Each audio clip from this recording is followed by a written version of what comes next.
بسم اللہ الرحمن الرحیم۔ السلام علیکم دوستوں، امید ہے آپ سب خیریت سے ہوں گے۔ ایک گاؤں میں ایک نیک خاتون رہتی تھی۔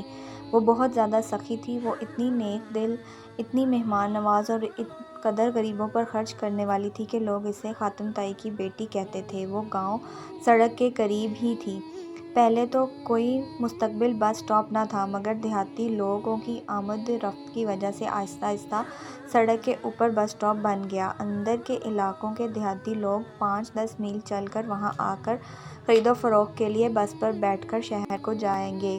یہاں تو ان کے لیے کوئی بندوبست ہونا چاہیے۔ چنانچہ اس نے اپنے خاوند سے کہا کہ کیوں نہ ہم لوگوں کی سہولت کے لیے ایک مہمان خانہ بنوائیں، تاکہ وہ لوگ جو رات کو آگے پیچھے نہیں جا سکتے وہ آسانی سے رات گزار سکیں اور وہ اگلے دن اپنے کاموں کے لیے روانہ ہو جایا کریں گے۔ خاوند کو یہ بات پسند آئی، چنانچہ اس نے مہمان خانہ بنوایا اور ایک آدمی رکھ کر ان کے لیے کھانا پکانے کا بندوبست کر دیا۔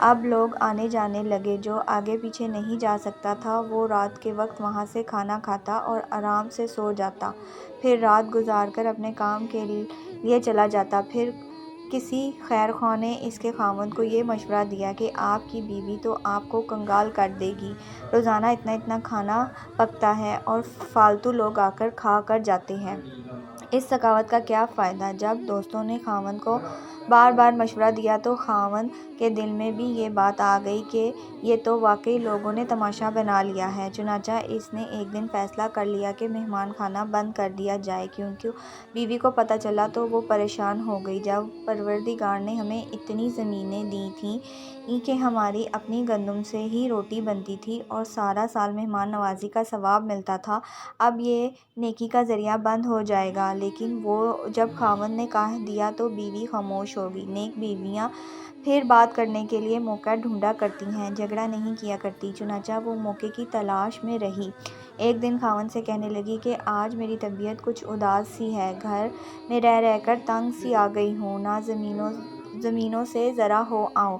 اس نے کہا اچھا، بہت اچھا۔ خاوند اسے اپنی زمینوں پر لے کر چلا گیا۔ وہاں کنواں، باغ اور فصلیں تھیں۔ وہ تھوڑی دیر چل پھری اور پھر آ کر کنویں کے پاس بیٹھ گئی اور کنویں کے اندر دیکھنا شروع کر دیا۔ خاوند بھی ادھر ادھر پھرتا رہا۔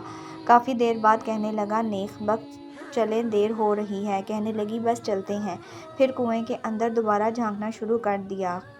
کنویں میں دیکھتی رہی۔ بالآخر خاوند نے کہا کہ خدا کی بندی کنویں میں کیا دیکھ رہی ہو؟ کہنے لگی میں دیکھ رہی ہوں کہ خالی ڈول پانی میں جا رہا ہے اور بھر بھر کر واپس آ رہا ہے، مگر کنویں کا پانی جیسا ہے ویسا ہی ہے۔ اس نے کہا خدا دی بندی، تو اگر سارا دن اور ساری رات بیٹھی رہے گی تو یہ پانی ایسے ہی خالی ڈول بھر بھر کے آتا رہے گا، مگر پانی میں کمی نہیں آئے گی۔ جب خاوند نے یہ بات کہی تو اس نیک دل خاتون نے کہا اچھا، کنویں کا پانی ختم نہیں ہوتا؟ اس نے کہا واقعی کنویں کا پانی ختم نہیں ہوتا۔